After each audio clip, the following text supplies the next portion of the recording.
I'll let Joelle take it away from here. Thank you. Okay, hi, welcome everybody. Thank you very much for organizing the conference, Rohan. It's really been fun. So this is our roundtable with the leaders of MMT in terms of scholarship, so I'm very excited about it. So we have first Bill Mitchell, who's Professor of Economics at the University of Newcastle, New South Wales, Australia. He's a co-founder of MMT and co-author of the MMT textbook. Other recent books that he's written have included Reclaiming the State and The Years of Dystopia. He's also the director of COFI, the Center for Full Employment and Equity. So he's going to talk to us a little bit about the vision and plans for the Foundation for Monetary Studies and MMT Ed, and basically the future of MMT education and the vision for a scholarship in MMT that you would like to see. Like, where would you like us to start working, you know? After that, we're going to have Zdravka Todorova, who's professor and chair of the economics department at Wright State University in Dayton, Ohio. She's the author of Money and Households in a Capitalist Economy, a gendered post-Keynesian institutional approach. She's a recipient of the International Veblen Award, which is jointly awarded by the EAEPE in Athens. She was the president of the Association for Institutional Thought and presently serves as a trustee for the Association for Social Economics. That's going to be followed. And Zdravka is going to tell us a little bit about how we can integrate gender into MMT, post-Keynesian theories of money, production, and employment, the role of the job guarantee and social provisioning, and any other MMT insights that we can bring into our research in that respect. On the panel, we also have Martha McCluskey, who is a research scholar and professor of law emerita at the SUNY Buffalo. She's the president of the Association for the Promotion of Political Economy and the Law Appeal, which you probably saw these materials in them, an officer of ClassCrits, a scholarly network for critical analysis of law and inequality, and a member scholar of the Center for Progressive Reform. So she's going to be talking to us a little bit about recent developments in law and economics, the emerging field of legal scholarship of money, the connections between Legal Academy and MMT Research Project, and any new areas like feminist legal thought, legal structures, crisis and production, and more. And then finally, last but not least, we have Professor Scott Ferguson, who's Associate Professor of Film and Media Studies in the Department of Humanities and Cultural Studies at the University of South Florida. He co-directs the Modern Money Network Humanities Division and serves as research scholar for the Global Institute for Sustainable Prosperity. His writings appear in publications such as Screen, Boundary 2, Arcade, Keep Howlin', Counter Punch, Women Analogies, and Naked Capitalism. His book, Declarations of Dependence, Money Aesthetics, and the Politics of Care, was published at the University of Nebraska Press in 2018. So Scott's going to be able to tell us a little bit more about the achievements and trajectory of the Modern Monetary Network and the future plans for expansion, any new areas for cross-disciplinary MMT work, and research within the humanities. So it's really an honor to be able to help you facilitate, moderate this panel of, top of the charts, MMT scholars. So really looking forward to seeing where we can go, the kind of vision that is provided by these people about where we can go with MMT. So everybody's going to get 10 minutes to talk, and then we'll open it up, 10-15, okay? Thank you.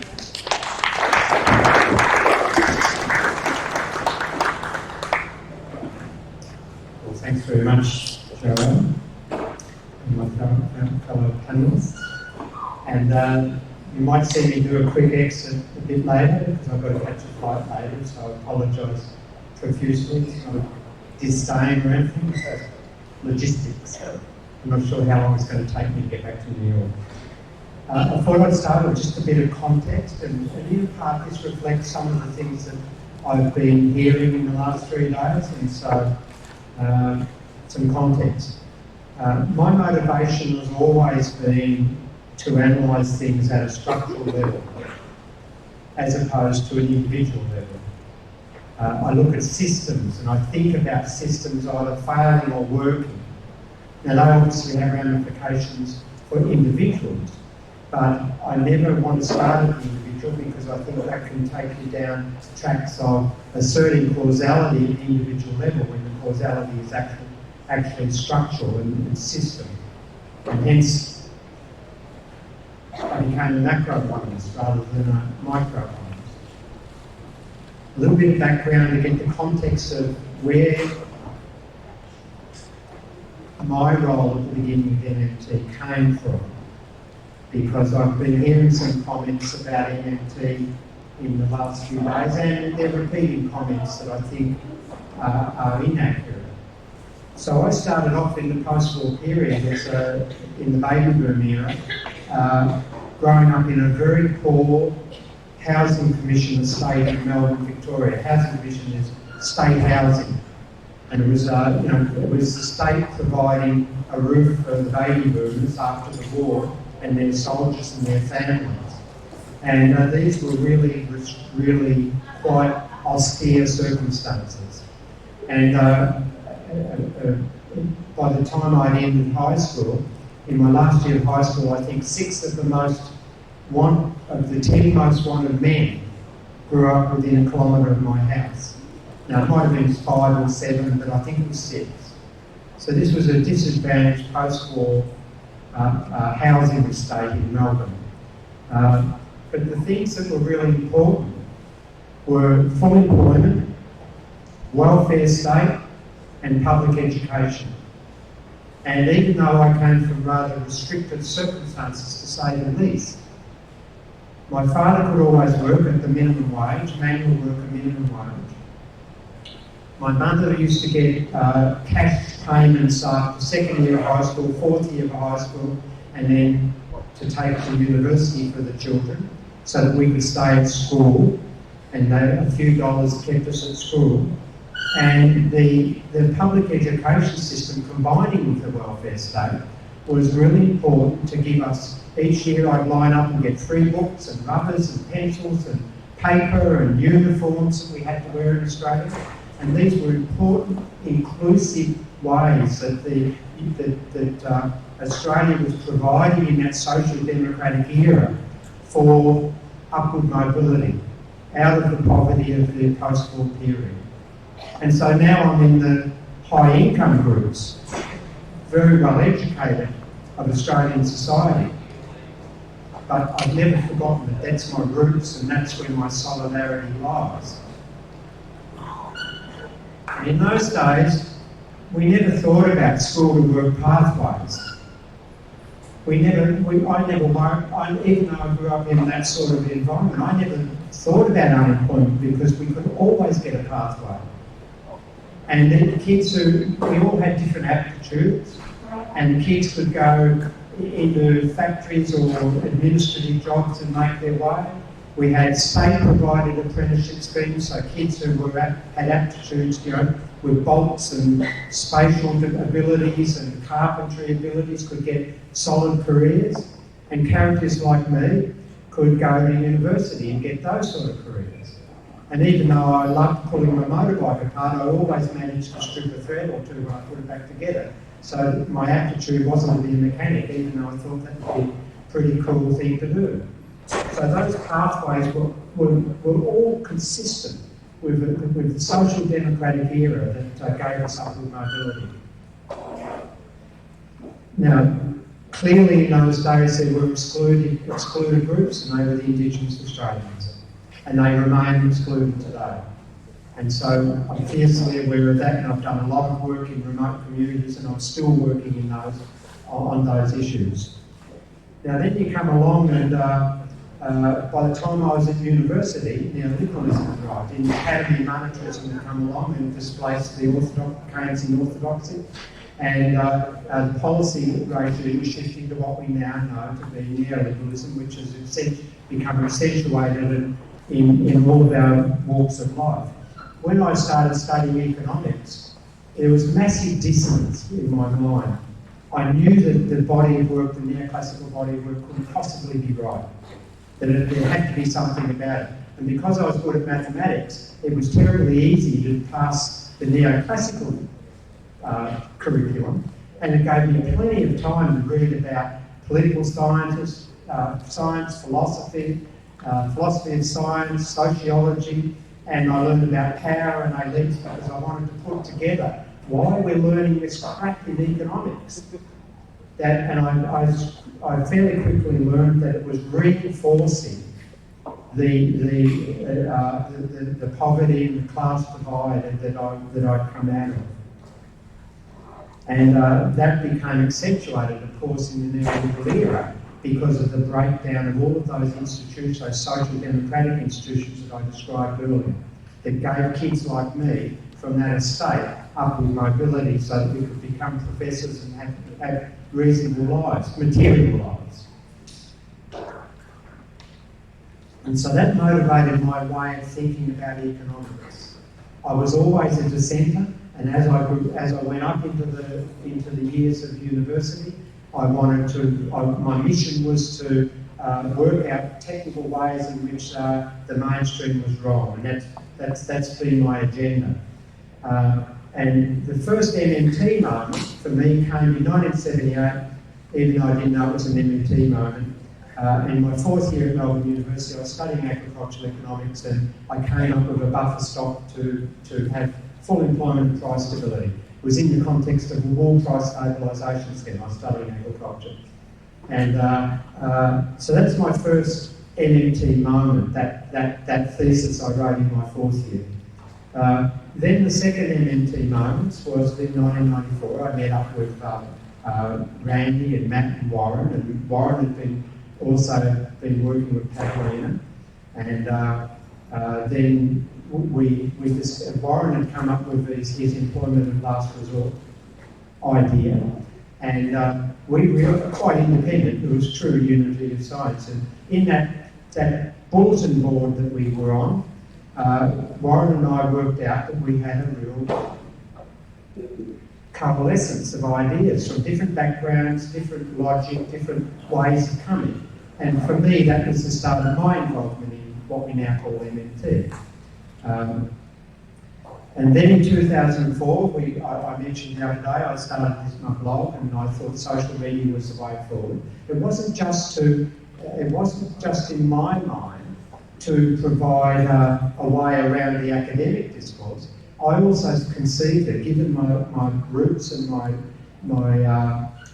loyalty to my roots and the solidarity with my roots, that I saw it as a way that I could liberate the debate for people who my profession, my male-dominated white profession, had compartmentalised into ignorant nobodies who didn't deserve to have any say in the debate. Even though, Sean Sebastian said the other day that these small number of white men make heaps of decisions that impact upon all of us, and we don't get a voice in that. Now, there's a lot more than a small number. There's a whole multitude of industrial and financial elites, typically white males, but they're behind the scenes as well. But the point about my blog was designed as a mass education device to liberate people from those compartments that my profession was putting them in other words, saying, don't have a voice, you're ignorant, you don't know the maths, you don't know the models, piss off. Yet we're the ones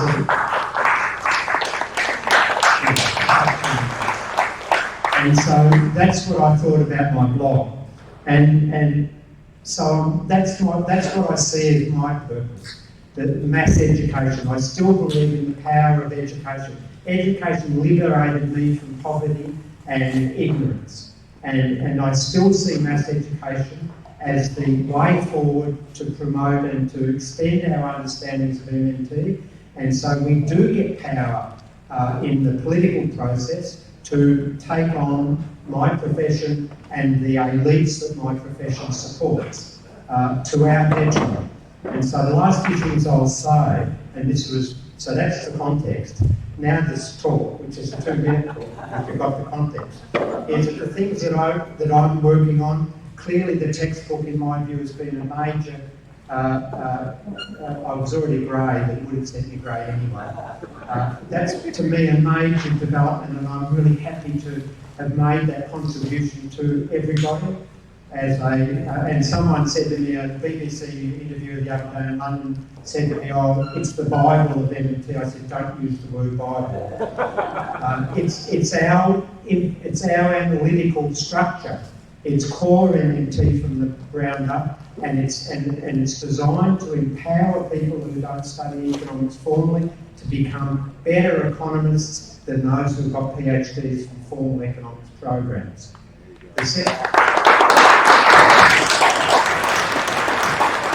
You're better educated if you study the book than people with PhDs in economics. And the other thing that we've done, and then for those who read my blog will know, we've now created a foundation. And I'm now president of the US company, how about that? And Louisa is vice president and Scott's the company secretary. And this is a 501c3 company. I was on the plane once coming back from Toronto to San Francisco, and I was sitting next to the guy who started the Tides Foundation in San Francisco. And what he told me was in the 70s that there were a lot of, he's an investment banker, and a lot of people in the 70s that he interacted with had progressive ideas and had heaps of cash, but wouldn't want to be known to be donating that cash to progressive ideas because it interfered with their corporate lives. And so they set up the Tides Foundation under one of these 501c3 structures, which allowed money laundering unit, which allowed these progressive rich guys and gals to give money, which then could go in an anonymous way, which could then be given to progressive causes like housing and shelter and all the rest of it in San Francisco. So the Foundation for Monetary Studies is now created. It's one of those sort of organisations, and we're soliciting money. Why? Because my next big venture, which I've been talking about for about a year and a half or 2 years, is what I'm now calling MMT Ed. It was going to be called MMT University, but I can't use the word university because of various legal matters. So MMT Ed is going to be an economics MMT institution where we teach people economics, MMT, where we go and run master classes in capital cities all around the world, and where we will ultimately hope to articulate the courses into formal programs within universities and take over economics departments ultimately. Yeah.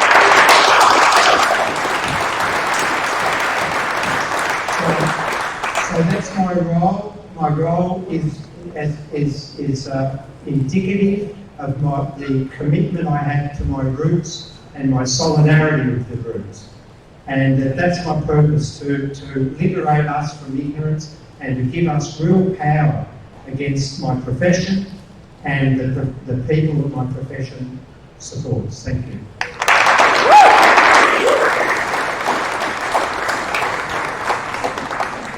Okay, thank you so much, Bill.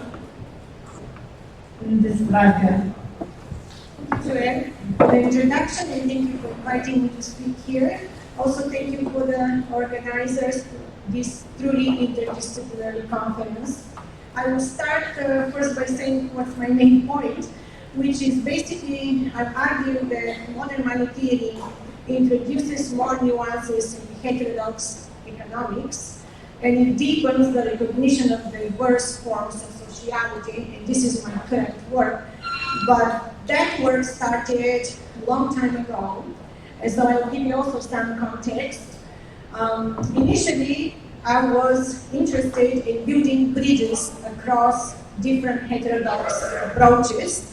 And so my first book, and before that the dissertation, was a gender post-Keynesian institutional theory, and central to that was the charter theory of money.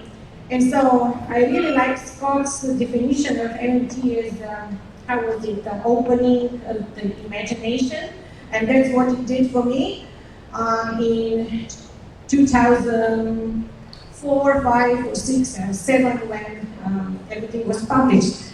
And so part of that was actually dealing with connecting the insights from the development of monetary theory within charter theory to gender studies. And I used as a starting point the work actually of Martin Forstater and connected that to some anthropological literature, for example, Dorothy Hodgson, who did work on the effect of the taxation and introduction of money onto the different forms of households and the change of gender relations within Kenya. And so this was the beginning of my journey.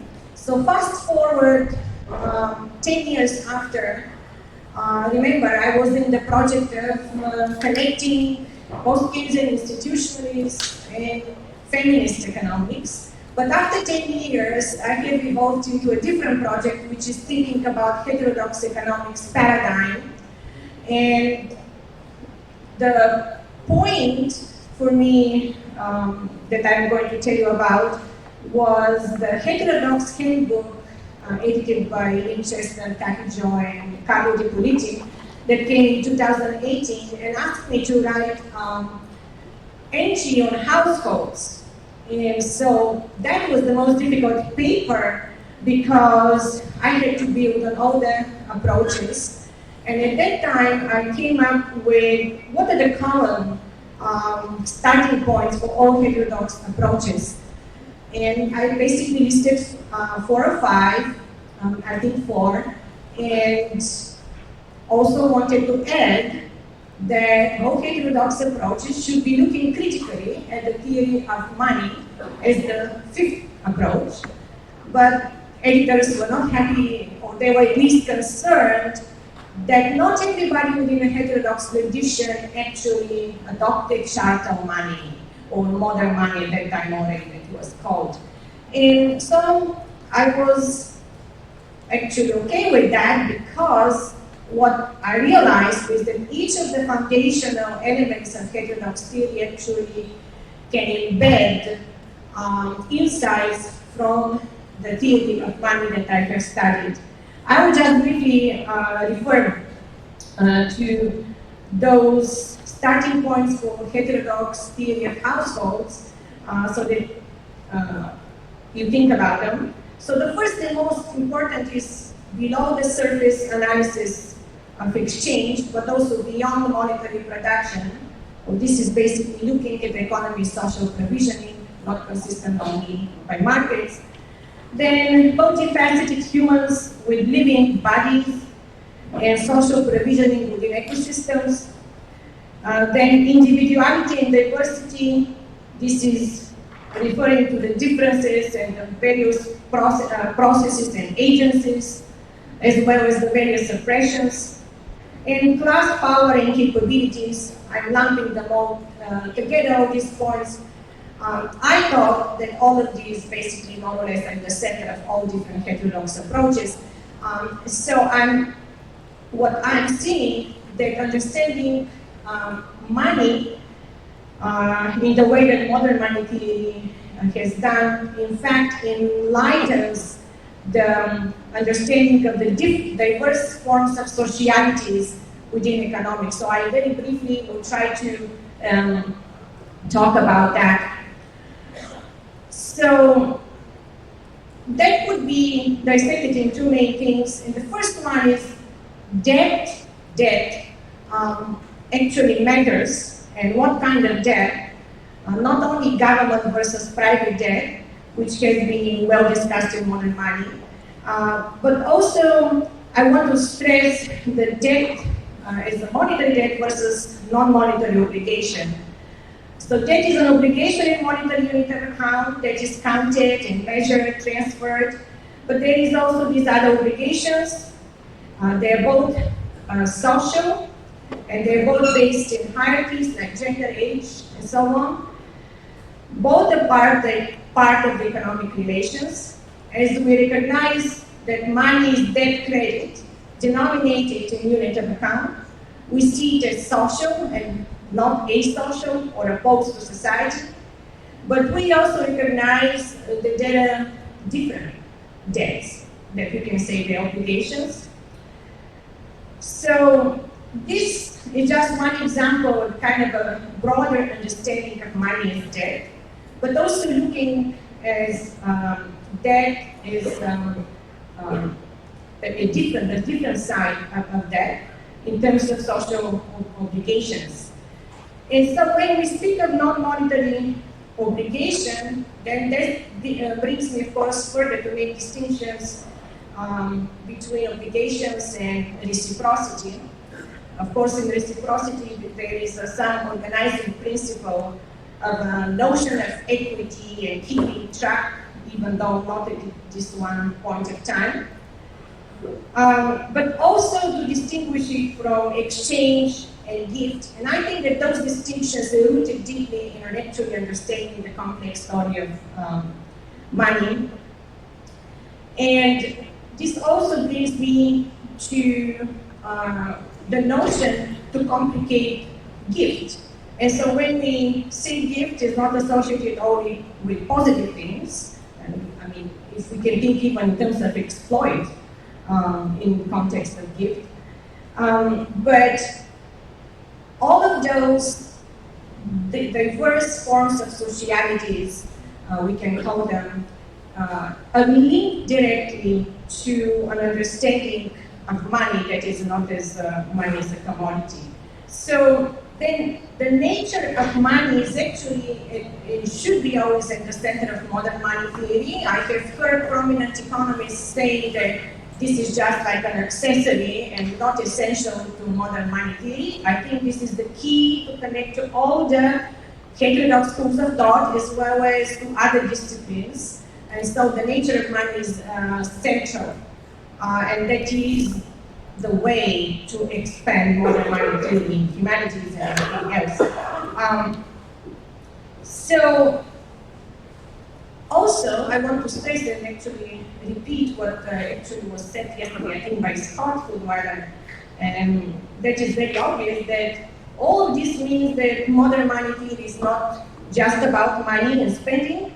It is about the ability to distinguish diverse forms of sociality and the permission to distinguish real resources from ceremonial constraints of power, which brings me to how well seated institutional economics is within this body of thought, and for me also that was an essential part of my inquiries. So a good start of the a good start for all of this expansion of modern money is actually to look at the works that were inspired by chattel money, and I'm referring to my colleagues now who were students when I was a student and that worked in this line and that have actually done work in the history of money and related also to anthropology and so on. And just to give you an example, and something to look forward to at the ASSA, there will be a panel on the different contexts of gift and money. And that panel is comprised by actually not only early, but alumni of those who studied chartalism. And just to give you an example, for example, Scott McConnell is going to discuss rice stone and banknotes. The Ertumin complementary currency in Mexico will be discussed by Carol Vasquez. Origins of money in ancient Greece by Ala Seminor.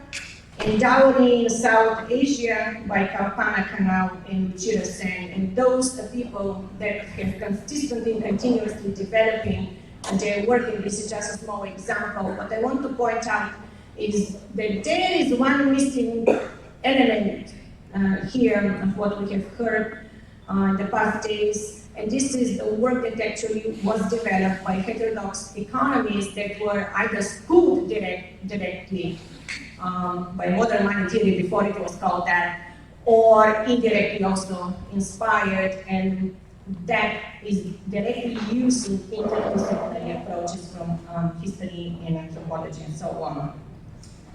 So the final thing that I want to read, I will point out that all of this work for me was in the context of micro and macro relations. Yesterday we heard about the micro foundations, and I think that it's an essential part of the Modern Money project to consider heterodox micro foundations, and just also another point that in fact that has evolved into a micro-macro linkages.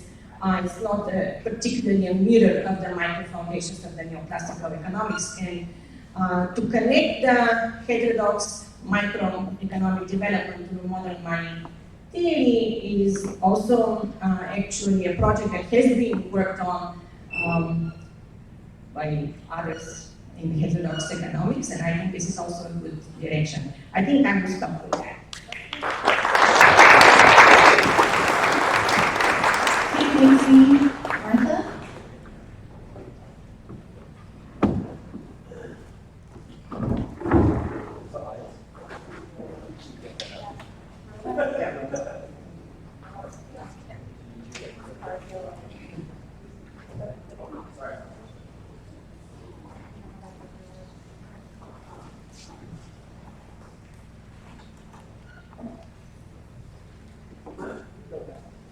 Okay, well thanks. I consider myself a little more of a fellow traveler venturing into MMT land, which has just been a wonderful, exciting exploration. So what I'm saying here is a bit exploratory. And what I want to do is talk about legal perspectives on money, but what does MMT bring to law, and what can law do, more law do for MMT?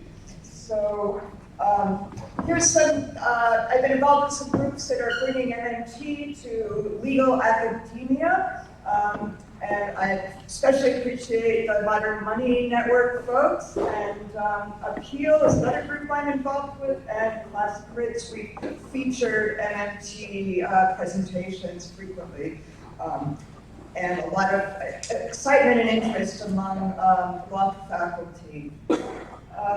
Okay, so why bring MMT to legal academia? Because legal academia is a major producer of economic ideology and policy. The law and economics movement in the US has been hailed by its proponents as a very successful 30-year plus investment with a very good return on equity.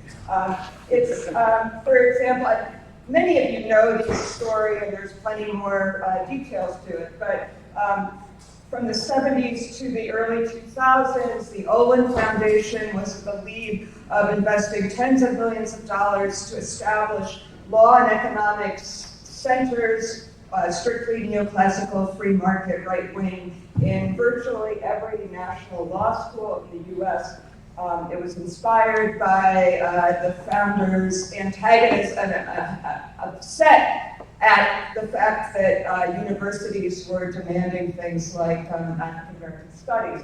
And so it's been, since then, joined by many, many major right-wing funders, foundations, corporate donations.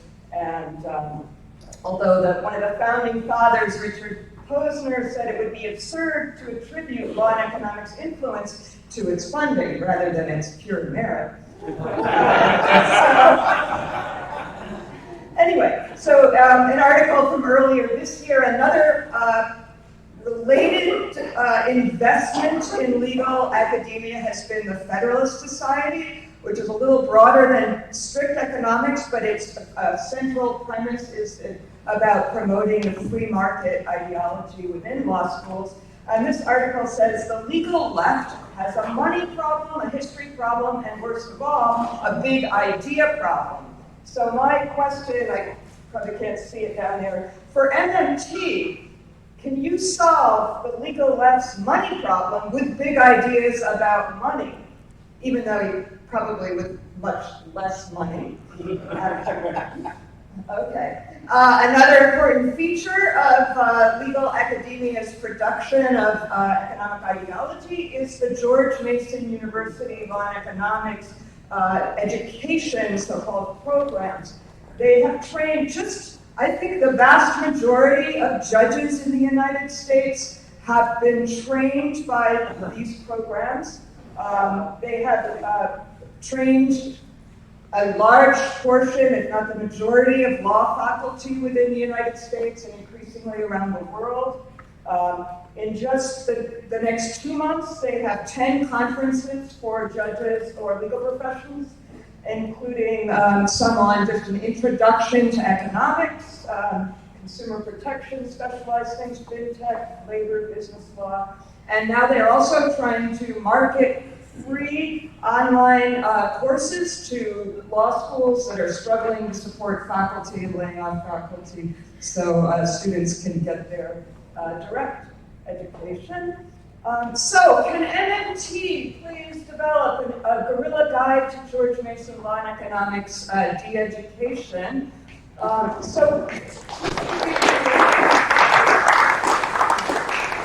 It'd be great if the judges and attorney generals and congressional staff and law professors who are getting this message could get something else. So this gives you a taste. Here's a textbook that they typically use in their judicial education programs. It starts off on the very first paragraph saying, just as a physicist must take into account the effects of gravity, so too must a lawyer understand the effects of economic forces. In a very real sense, economic forces are the gravity of the social world, often invisible but omnipresent. And then the next paragraph goes on to say, economics is not really about money, it's about incentives influencing behavior. Second, it's not about macroeconomics really, it focuses on microeconomics, and that's all they focus on pretty much, which is based on individual decision makers and individual markets. And it says, by the way, if you're interested in macro, economists don't agree on it, they do agree on micro, so let's focus on that. Orthodox law and economics teachings, basically my distillation of what this is about. I haven't been to one, but our colleague Joelle has been to one of them. Economics is about individual behavioral incentives driven by naturalized scarcity. Opportunity costs are everything. That means inevitable trade-offs. There ain't no such thing as a free lunch, except that they do pay generously if you want to attend one. Basically, the essence of human power and freedom is individually deciding what to sacrifice. If law tries to reduce human suffering by changing economic power, we're going to make that suffering worse. Economic actors naturally react to counter any change in the law. The result is harmful unintended consequences from incentives that are governed by economic laws. Harm doesn't come from intended fraud, predation, lawlessness, inadequate justice. It's from unintended consequences of incentive effects from these forces of gravity. So therefore, we have to solve inequality and social and economic problems with fiscal policy, not law. But of course, we can't do very much with fiscal policy because that involves tough trade-offs too. And special interests always get mixed up with any spending costs, so we can't really spend much publicly. So law needs to be guided by efficiency, not justice or planetary survival. Maximizing, not redividing an economic pie of formalized, monetized gain is the main focus that it's telling judges they have to do. So why would all these corporate funders and right-wing powerhouses invest so much, particularly in judges and law professors who spend most of their time on so-called private law rules of contract, property, tort, civil procedure, corporations? Why? Because private law rules, they know, constitute and justify the imagined economic pie of aggregate private monetized gain. These rules form the Code of Capital, the title of a very important book by Katerina Pistor. These rules regulate the distribution and power of money. Christine Bassan has written about that. Private law rules distribute liquidity, which in turn shapes market prices. These rules mask unjust private power as private free choice. So my challenge to MMT, that I'm hoping to hear more of from the legal perspective, is How can we take MMT into more of the weeds of these basic legal rules, so-called private law, decentralized law? And I know, obviously, Nathan Tankers, Rowan Gray, Louis Joelle, and Raul Carrillo have been leaders in venturing into this territory, but I think there's a lot more to be done. How do we democratize this power? This power of the private law rules, as Lewis said yesterday, is a delegation of power from the state. I think it's an example of what Scott Ferguson was saying, that we can't think of legal power over money in terms of sovereignty. There are layers of interdependence. Law is never sovereign, really, entirely. The degree of sovereignty depends on political and legal governance structures. I think that was something that Fidel mentioned yesterday in his talk, but I haven't heard a lot of exploration of that at MMT. Janin Mudad is an economic scholar who is focused on the importance of developing legal capacity. Code of Capital, Katrina Pastor's book, taxation can't be the main strategy against an economy designed for inequality, instability, and extraction.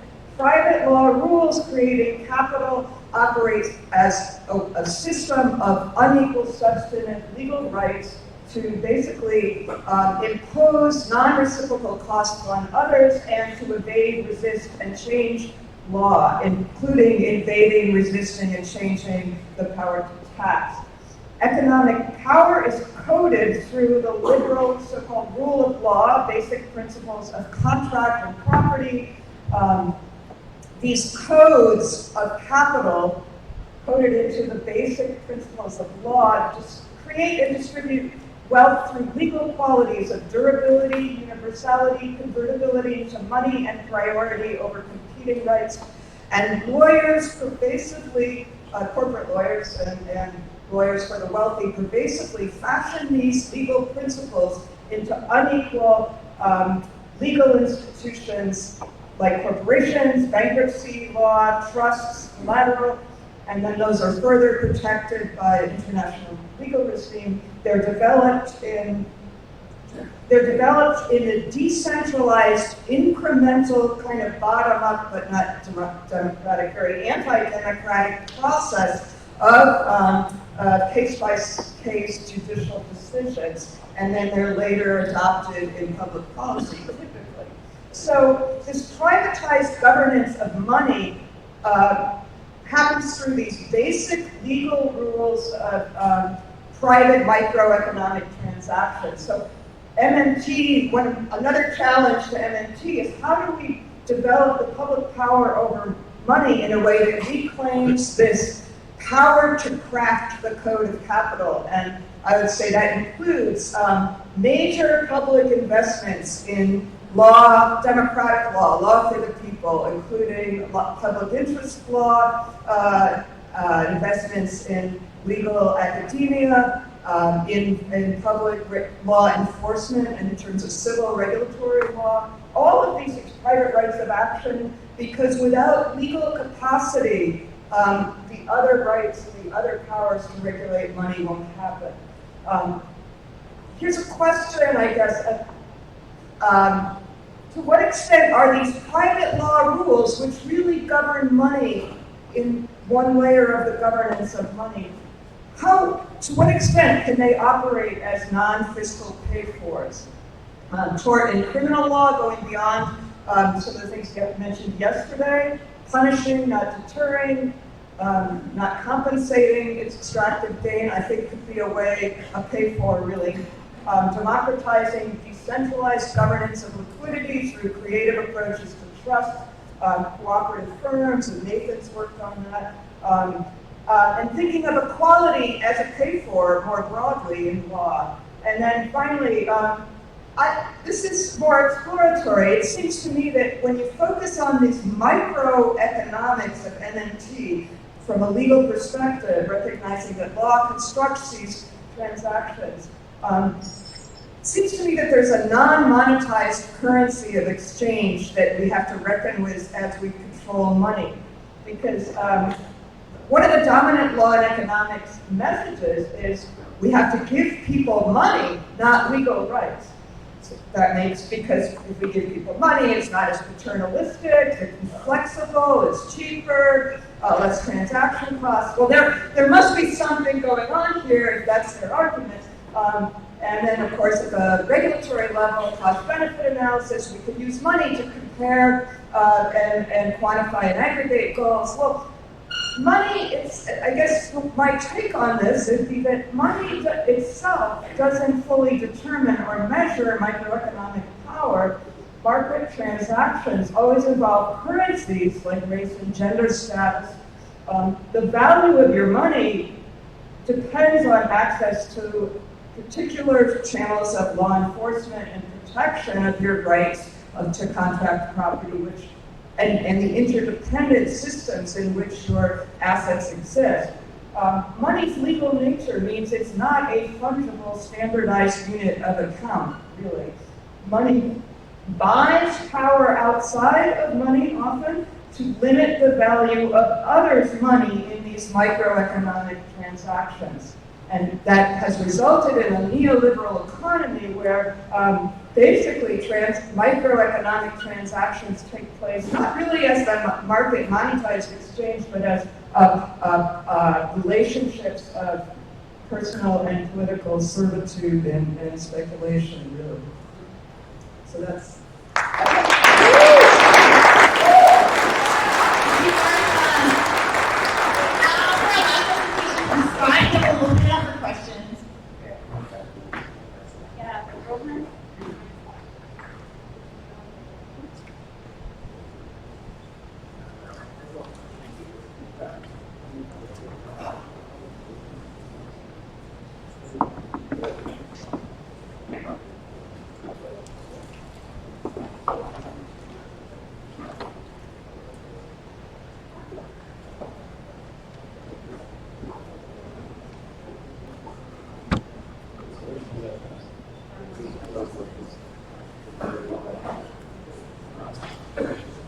Hello, everybody. Thank you to my fellow panelists and to the audience for having me. So I'm here to talk about the humanities. I'm going to try to not speak so much on behalf of myself, but instead on behalf of the nonprofit organization most of you know run this, organize this conference, the Modern Money Network. And round of applause. And I am one of the core co-founders of the humanities division of the Modern Money Network, where we are trying to develop interdisciplinary dimensions of MMT, incorporating economics, incorporating law, but bringing it into the various humanities disciplines. We, so far, have put on scholarly conferences. We have, as some of you know, monthly podcasts.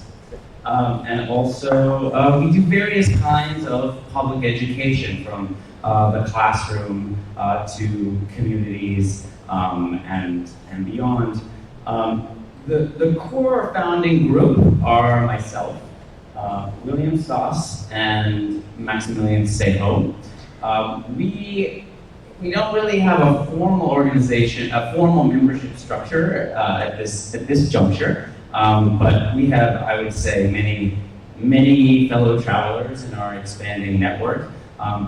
That includes some folks who are joining us in a more, they're engaged with us and kind of helping to staff our various efforts. This includes Megan Stoss, Alex Williams, Andres Bernal, and Richard Farrell. Some of these folks are here today. So a little bit about the humanities, just to kind of provide a very easy definition of the humanities. What we do in the humanities is we study and we think about social and aesthetic, meaning sensuous, forms, and we think about them in the past, in the present, and always, we don't study future forms because they don't exist yet, but we study past and present forms with an eye toward the future, what future forms might be, with how they can be, and we often do so with, at least in the critical humanities, with a critical eye, looking for essentially the implicit values, the injustices, the contradictions, the tensions, and also the possibilities and the potentials that we would say inhere in our social and aesthetic forms. And we interpret, we analyze, we teach, we write, we think, and we hope that we participate in creating a richer, a broader sense of everything from money to, let's say, music and the movies.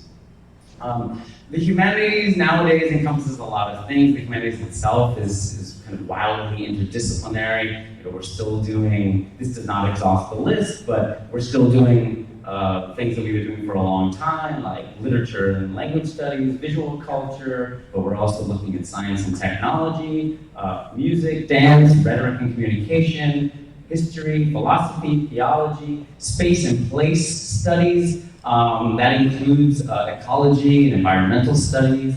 What else? Critical race studies, feminist theory, queer theory, transgender theory, post-colonial theory, disability studies, food studies, the list goes on and on. Just to give you a little bit of a sense of the wide range of things that we do in the humanities, and especially the critical humanities. So this was already said previously, using the language of accessory, right? So our argument in the humanities division is that the humanities are not a mere accessory. They're not just add-ons to the MMT project, or at least that's our claim and that's our gambit. Instead, we want to say that the humanities are central to the modern monetary theory project. And when we look at social and aesthetic forms, when we think about the technology and materiality of oil paint and the way it arose in history, and that it's linked to the rise of modern individualism and the heroic artists who can work with these very quick brushstrokes with this paint that doesn't dry right away. Or we're thinking about the development of Renaissance linear perspective, or we're thinking about the representation of gender in, let's say, the 19th century in French painting. Or we're thinking about the way that painting situates us as spectators of particular kinds of gazes that we might be aware of or not aware of. All of these questions that we ask about social form are imbued with the problem of money. And we think that MMT opens up these questions in a new way, and we have developed lots of disciplinary, analytical, critical languages that can be very helpful to, let's say, develop and complicate MMT beyond the boundaries of and the languages of economics and law. And I think that MMT does this, it invites this, because it, more so than any other approach, and of course MMT is a synthesis, right? But any other synthetic approach to money, I think that it screams that money is a social, thoroughly, emphatically social relationship. What do I mean by this? We can compare it to the mainstream neoclassical view, and we all are familiar with the myth of barter. And the myth of barter, right, kind of presumes this asociality. It typically presumes that money comes from private exchanges, often at the outskirts of the community. We did a podcast with the historian Julie Mel, who actually links this myth of barter to all kinds of anti-Semitic tropes in the history of the modern West. So we have this in the mainstream, a conception of money as somehow asocial or outside of the social or not thoroughly socially constituted. And And what the mainstream wants to do is it wants to cordon off money. It wants to say, well, it's this kind of other thing, this narrow space, and it's the same. It's really just the market. It's just the private market, and it has its own rules. It has its own rules of supply and demand, and we've got this, and we've got the tools, and we've got the mathematics, and we can make sense of these social and aesthetic forms. And no one in the law or no one in the humanities really should have anything to offer here. And when MMT begins with what is often called the fiscal tax relation, or the tax-driven money argument, I think it begins with a genuinely macro, political, social argument, and it tells us that money is thoroughly social. I think I'm going to go past all of this so that I can get to, okay. So what I want to suggest is that in telling us, in really emphatically telling us that money is so thoroughly social, MMT sort of reveals the economics profession to basically be this silly, kind of play space that really doesn't have much to tell us, at least neoclassical economics.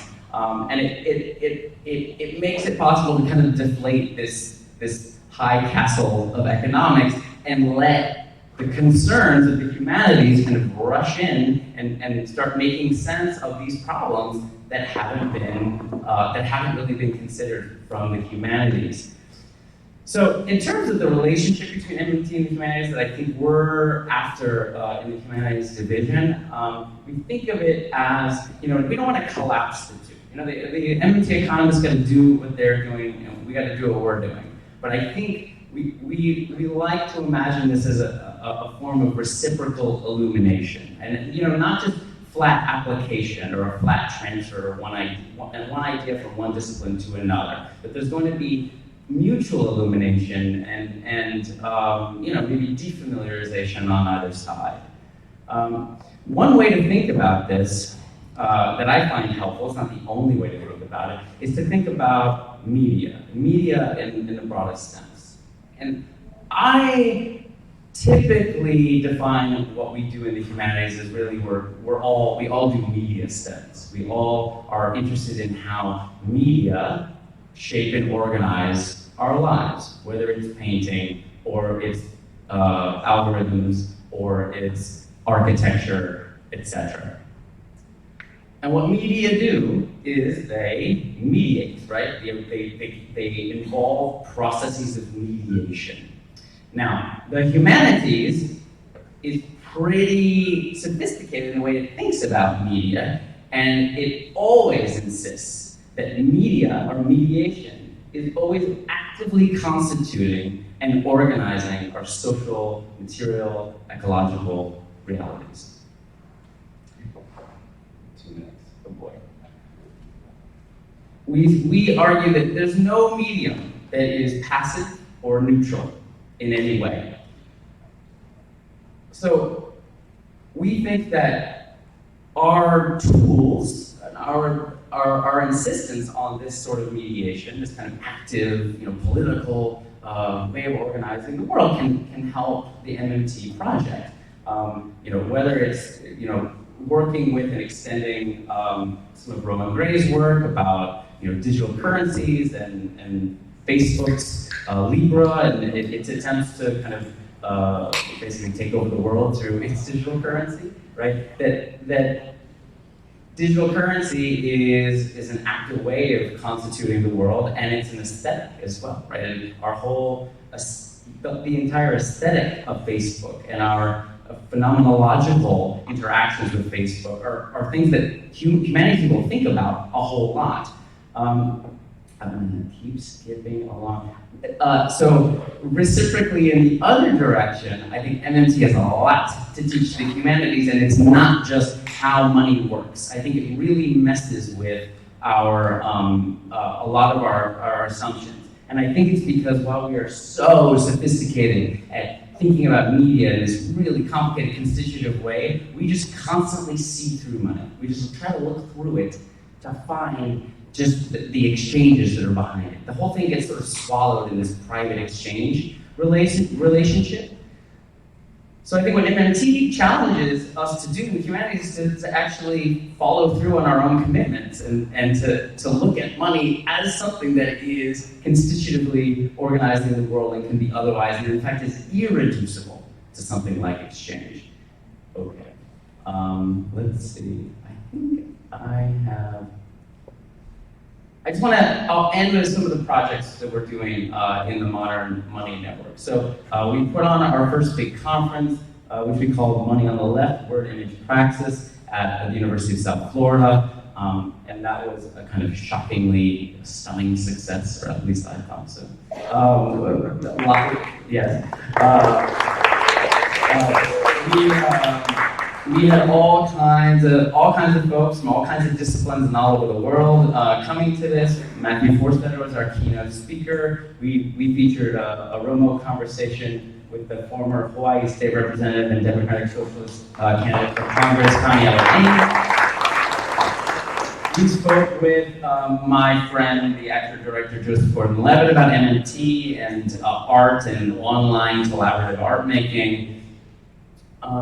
From here, we went on to create a podcast where we feature conversations. Really, we were just trying to use the energy of the conference and make it a kind of regular monthly conversation where we're continuing to explore MMT's potentials through this kind of humanities-based interdisciplinary lens. I'm going to stop, but let me just say, and so more recently, we were able to hook up with Monthly Review Online, and they're now hosting us, and this is a major boost of confidence for us.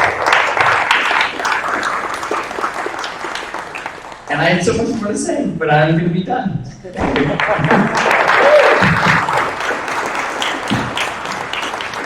Okay, so thank you to all the panelists. This is like a really exciting panel to be part of. I want to maybe just open it up directly for questions because we only have about 15 minutes. And if you have questions for Bill, I would ask you to ask those first, and then we can move on from there. Questions? Someone who hasn't asked a question in this conference? Yeah, sure. Hello. I'm very interested in China, and a lot of the things that I follow, and the financial people I follow, are very worried about the debt that China has. Can you give me a comment on that? Do you think that's going to cause problems down the road, or any comments on that? I just ask if we could make sure we can speak at it and get a question about the future of scholarship, maybe what we need. No, it's okay. I'm just saying what we can think about as research questions about that, maybe, or how those kinds of changing large demographics could. Yeah, if you want to. In the interest of time, the answer is no.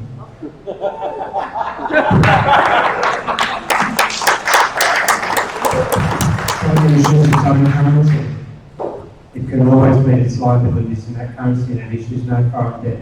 There's private debt within the Chinese economy. Private debt's always a problem for sovereign rich, but the state debt's not a problem. Another question? Yeah.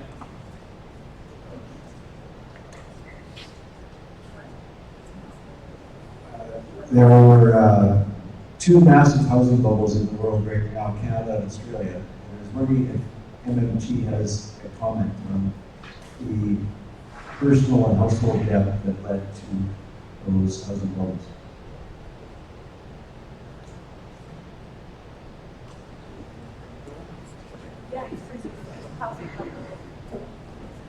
One of the things that I think our work has highlighted is the linkage between the sectors in the economy. Because we've often heard that there's too much debt, and even progressive commentators and economists say that there's too much state debt and too much private debt. And of course the two, given the current institutional relationships, are fundamentally linked. And private debt's always a problem. And in Australia we've had, in 1996, the Conservative Liberal government took over. They ran successive fiscal surpluses until 2007, increasing in as a proportion of GDP. And of course, this was held out as being the exemplar of fiscal responsibility. And the only way they could run those surpluses was because growth kept going, even though there was fiscal drag from the surpluses. And the only reason growth kept going was because they simultaneously deregulated the financial market. And you get credit cards in, 4-year-olds would get credit cards in the mail with $20,000 credit limits. Just unsolicited, pumping out by the rise of what I call financial engineers. And the household debt in Australia went from about 60% of disposable income to 180% during those years. And if we hadn't had that rise in household debt, the fiscal surpluses would have been impossible. The economy would have been in recession in 1997 or 8. And so what I think MMT our work has been able to show is that those things are intrinsically linked. If the government is pursuing a strategy of fiscal surplus, and in Australia's case we have an external deficit of about 3.5% of GDP since 1970s, then the pursuit of a fiscal surplus will always drive the private domestic sector, which is a user of the currency, into increasing debt. And that's an unsustainable growth strategy. And it's something as citizens we should be railing against and forcing the governments to run fiscal deficits to finance our capacity to avoid those high levels of indebtedness. So, and in Australia's case and Canada's case, of course, that indebtedness went into the housing bubbles, which then created a massive housing affordability crisis. And that's also linked to the fiscal services, because one of the ways in which the government pursued fiscal austerity, and still doing it, was to starve public capital investment into what we call state housing, low-income housing, and forcing the low-income groups to compete in the private housing markets, getting pumped full of debt that they couldn't afford to repay. And that's all linked to this fiscal austerity obsession.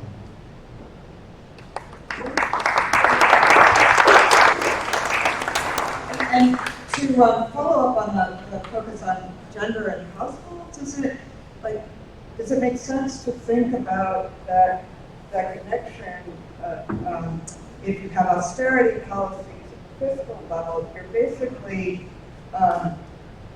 creating a sort of pull that's subsidizing the economy through the unpaid labor that's gendered within the household, and putting more and more burdens in that kind of debt. It's a different kind of debt.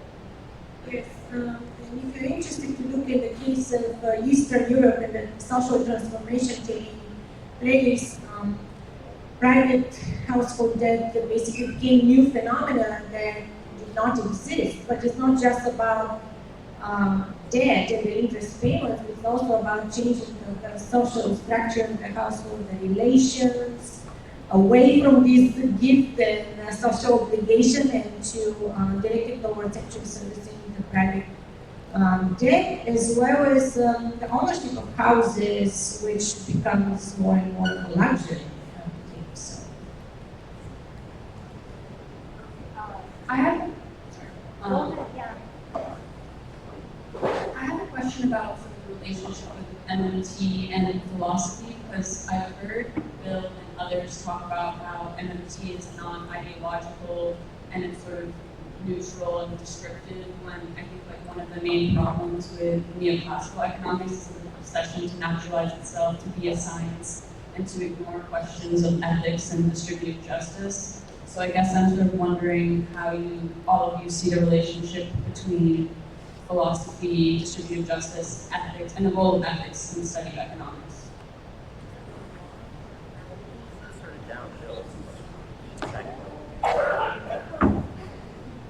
Yeah, look, it's a very complicated thing, because when you start discussing subjectivity, and I'm sure that humanities here better at this than me, but you know, when I studied philosophy, there were all these debates about what subjectivity is, and you know, just the concept of money is subjective. So when I say that MMT really is a lens, it's an understanding framework. Of course, there's values even embedded in that, and you know, you can end up reducing the argument always to what's the meaning of life, and you don't get very far that way. So there's an abstraction I understand when I say that, and then focus on questions of distributive justice and ethics and those things. MMT, what I say is that MMT doesn't really comment on those things. But to make commentary on those things in an informed way, you need to have an understanding of the monetary system and the institutional structures and the capacities of that system. That's what I say. But to operationalise that understanding of advancing philosophical concepts of ethics and justice and those things, you need to have more than just that monetary understanding. Because what in crude terms, a right-wing will think is distributive justice is quite different to what I would think is being distributive justice. But I don't think you get very far in those philosophical discussions unless, in the context of this application, unless you have an understanding. Because I think if you start talking about distributive justice and you still believe that the currency issuer is financially constrained, well then you're going to then go down a route that won't take you very far, because it has meaning and adds to knowledge. That's my view.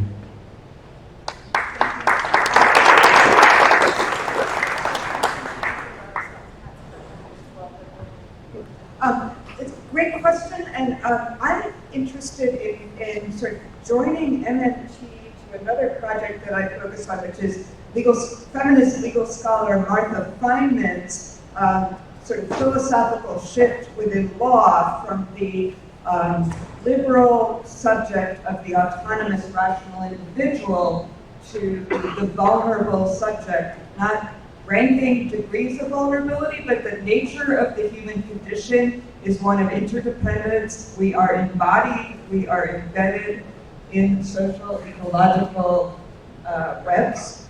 And so going from there, I think this fits with Scott's work as well.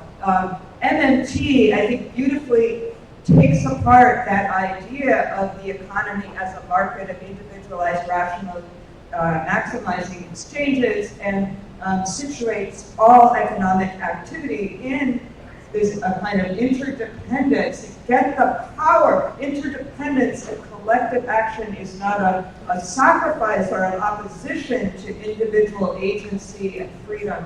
It is the ground of it, but that requires taking control of the institutions of collective action like money.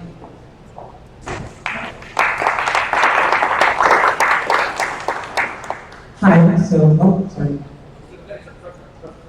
Briefly, just of course, the discipline of economics has moved precisely in this direction, away from value judgment and questions of social justice.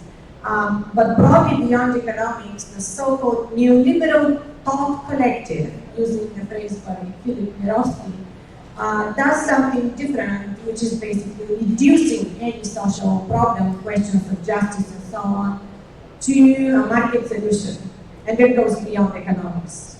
I think modern money theory can provide a kind of alternative beyond also economics, but we are not going to call it a thought collective, right? We are more evolutionary. So I will second everything that's been said. You know, I think my work converges with everybody's here. I've come to Martha Feynman rather late after I wrote my book, but I'm now very influenced by her. So my quick line about, you know, is MMT neutral or just descriptive, or is it political or not political? I might get disagreement, but my line now is it is thoroughly political, but it is not partisan. That's how I put it. I don't know if that's satisfactory. Because it involves the polis, and it's an articulation of the polis, and it's a macro articulation of the polis that starts, as Bill said, with the social and the structural rather than the individual. And that's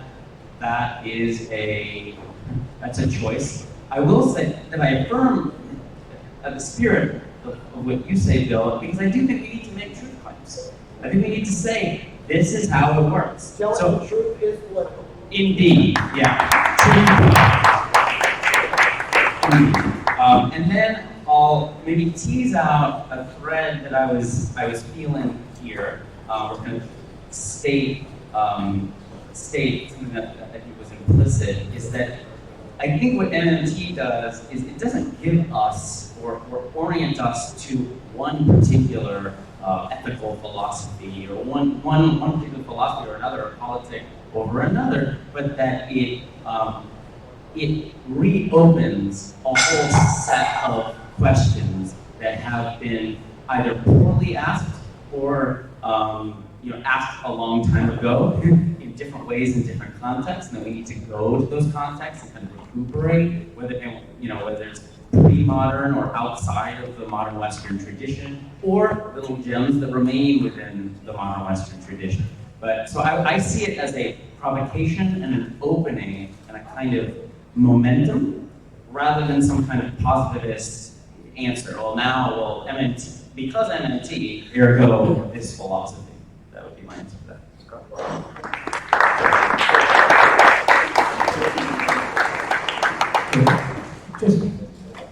I fully agree with that.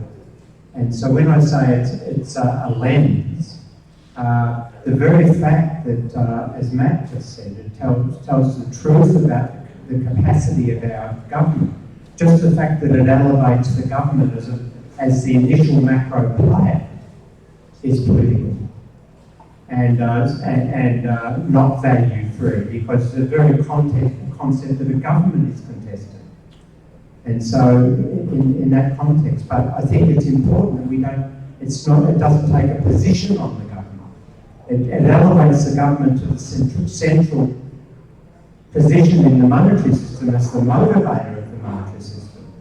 But it doesn't take a position on what that government should do, but it tells us very clearly what the implications of the government doing A or B will be. And that's where you have to then say, well, which one do you want? That's perfect. I think that's... And on that, I have to apologise and leave.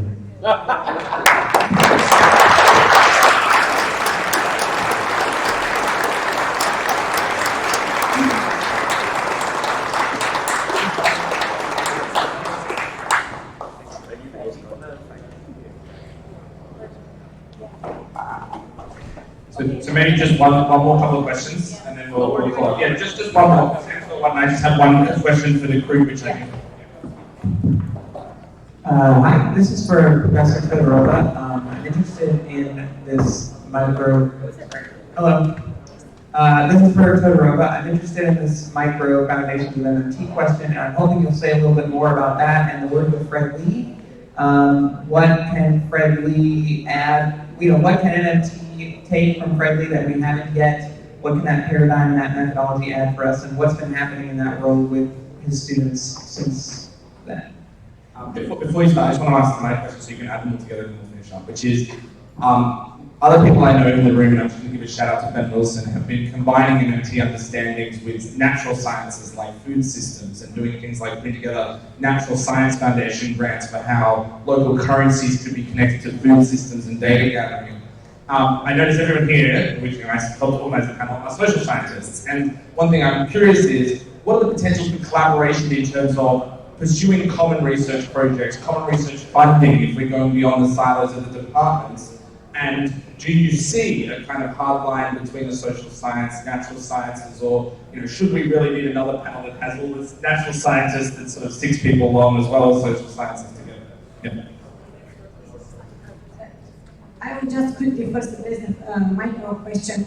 The most important thing, administered prices. The concept that Fred Lee worked and developed He, of course, was interested initially in post-Keynesian theory of prices, but micro theory. But at the end, he basically concluded that it's not about the micro foundation per se, but it's about macro linkages in that the theory of prices is fundamentally important and administered prices. And I think even Scott Fulwiler referred to that yesterday. There is a direct link to MMT. If you start looking at how markets are organized and created, how markets are social, we talked about money is social, markets are socially constructed, prices are administered. Once we get out of this, we get out of the price determination supposed mechanism, which is the foundation of basically a lot of the claims that markets can solve all problems. So that's a fundamental. And of course, there are other micro issues, well, household being one. It's not just a micro, but it's a macro. And for example, the point about the local currencies, well, that's a great way also to engage in these macro explorations. As for collaboration, of course, I agree with everything that Rohan said, and I admire where is Ben's work, and recently communicated to him. And definitely, I think that we should be exploring interdisciplinary grant and research agenda. But just saying micro foundations is not enough, because which micro foundation? Yeah, but that's what I said, which it seems to be heterodox micro foundation, plus the micro foundation should never be a mirror to the neoclassical. We never should be falling into this, let's create the mirror of what is out there, because what's out there was designed for a purpose to be separate from the macro. So first of all, heterodox, and second, macro.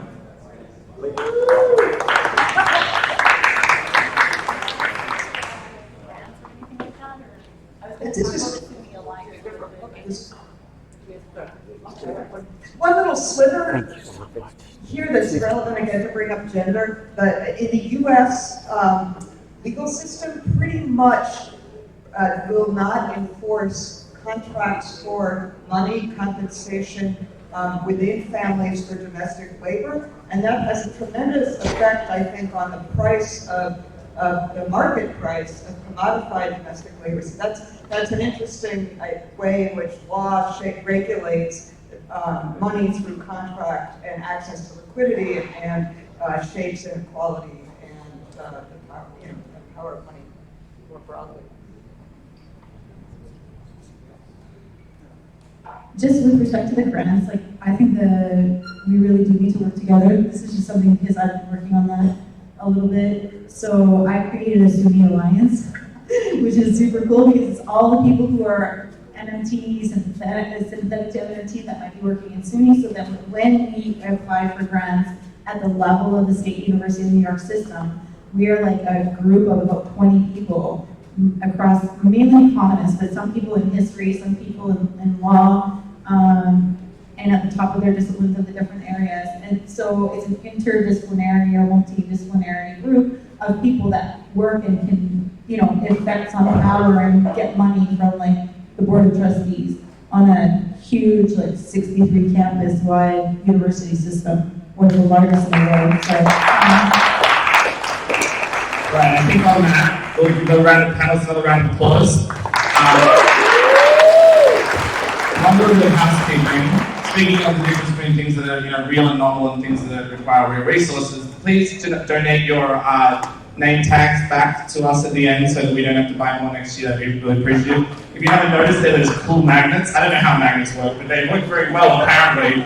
The name tags, so we love to keep these ones. We're going to have a little 2-minute description about another multimedia project that's going on in the community, and then we'll have a few minutes break before we start the last session. So I'd like to introduce Maren up here, who's going to chat a little bit. Hi, sorry, so my name is Maren Poitras. I know some of you guys, but thanks to Ron for just giving me. I'll be super brief. I just want to introduce myself and say thanks. Some of you know I'm working on a a longer form documentary film project about the story of MMT, its evolution, kind of the current political context, a bit of the narrative, drama unfolding, and so I'm following some of you all, and you know that that's happening. But it's going to be a big story. So it's about the historical context as well as the current, kind of the teasing out those basic assumptions, that basic conflict with neoclassical economics that the paradigm shift of MMT really represents. So it's a big project. I'm just saying it's not totally public yet, but I just, within the community, I just kind of want to let folks know it's happening. We're very open to collaboration, communication, and suggestions. So maybe find me or just find Billy. This is Billy Sauce. We're all collaborating. So it's still in the early stages. Hopefully, we're doing filming here. We'll hopefully have a work sample we'll be able to share soon, and then it will become more public. So right now, it's not totally public, by the way. I'm still trying to get some mainstream interviews and that sort of thing. So it is a little bit quiet, but I just want to let folks know that it's happening within the community, to be very open about collaboration. And so,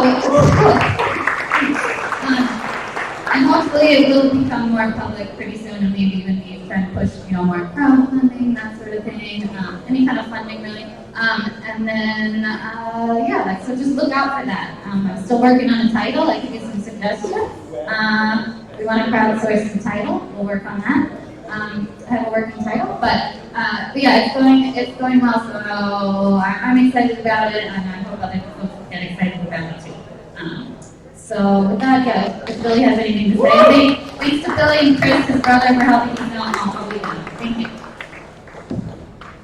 Yeah, I think that most folks in this room would agree that this is a story that ought to be told. That film is a great idea. It's going to be great. And Martin's been doing amazing work. I've seen some stuff that she's put together. It's beautiful. If you would like to know more and stay in touch about the project, there's a mailing list sign-up sheet at the money on the left table. Make sure to sign into that. And I think funders are welcome. It was part of the message as well. So if you have access to money, we appreciate it. Thank you for your time.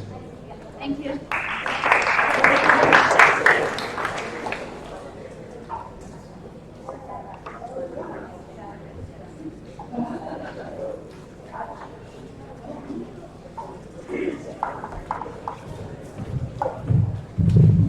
Sorry to cut in on our precious break, but I do have to do something that's very important, which is give away 4 copies of the MMT textbook based on people's trivia ability about MMT, its background, the origins, and a little bit more off the beaten path, how people met, how MMT economists ended up becoming MMT economists. So if you're interested in having a copy of an MMT textbook and you don't have it, get your MMT facts together and let's do this. First question, who was Randall Wray's dissertation grandfather? And to explain that question, dissertation grandfather is the dissertation advisor of your dissertation advisor. Well, Minsky's the father, but who was Minsky's dissertation advisor? Yeah, put your hand up. All right, in the back. We got Mike is coming your way. You should give it to people who don't reach. Sam Greenstone. Put your hand up. No, behind.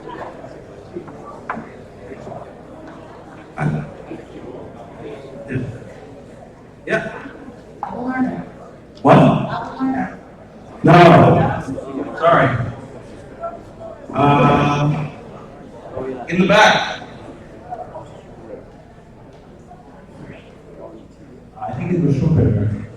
And that is yes. I'm taking that as yes. Yes, there were some technicalities I heard on the side that it's technically both Schumpeter and Wassily Leontiev, but for the purpose of this, we're accepting either one.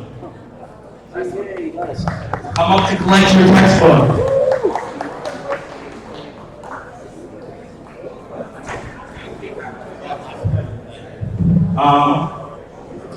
Second one. What online listserv did MMT economists get to know each other on in the 1990s? This was a little bit more of an obscure one. There? Yeah? Is it post-Keynesian thought? Yes. Woo!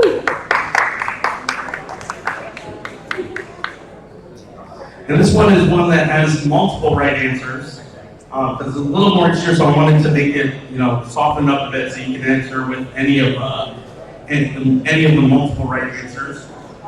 Name an economic association multiple MMT economists are a member of. I'm not giving it to you. If you're actually one of the members of one of the economists who's members of the organization, I'm not going to give it to you.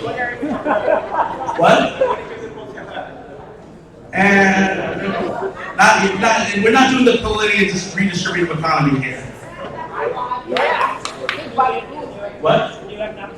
No, an economic association, like a professional membership that economists are in. It's around, it's a little obscure. There's a person there. There, back there. No. Amlin, I'm gonna. Can we get? Are we doing the mic or? Amlin, can you pass it to Amlin? Is it I made? No, yeah, that's all. That was the same answer. That's wrong. Rethinking economics? No, that's also wrong. I'm not giving it to you, Michael. Not. I know I said multiple. Any of the ones that multiple MMT economists are a member of is an acceptable answer to the question. Any of them is an acceptable answer. There's not just one. There's multiple, many multiple. Any of them are an acceptable answer. Oh, this is one we should work on. People should know where the MMT economists membership is. James, yeah? I guess that does count. That wasn't one of the ones I'm thinking of, but I think that are people technically members? I'm not sure I've confirmed that multiple are members. Multiple people present. You know what? I think we're just going to come up with another question and say no. I'm not giving it to you, Michael. Sorry. I think we'll come up with another question for that one. Just for the record, get to know the associations that our economists are members of. Union for Radical Political Economy, the International Association for Feminist Economics, the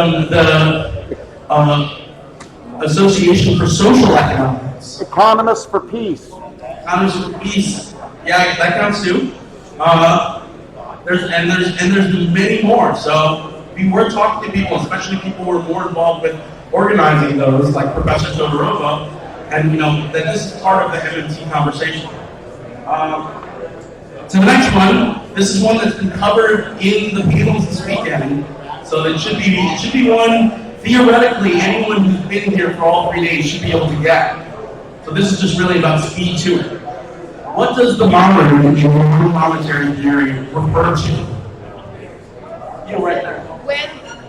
When money were issued, that's when it's moderate. Like when. Well, when did that start? When we started writing. And what time period did we say that? Oh God, very long time ago. Modern is mean modern. Alright, we're gonna give it to you. Alright, what's else do we get?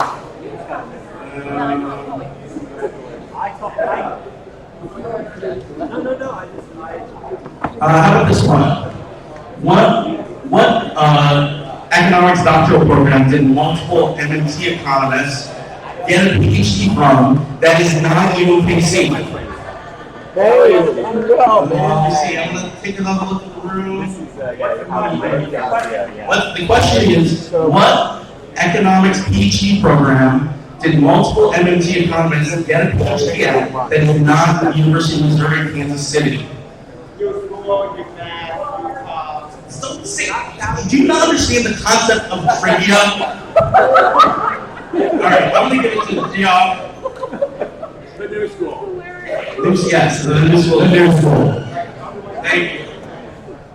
Alright, that was a little bumpy, but still get 4 free textbooks in the community. But, to be serious, you can redistribute it to someone you think should have it more than you if you want.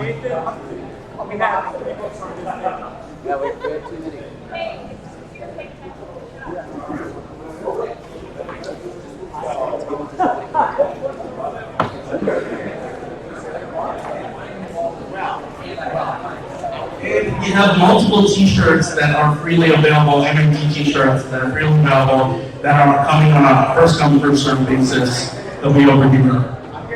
Thank you very much.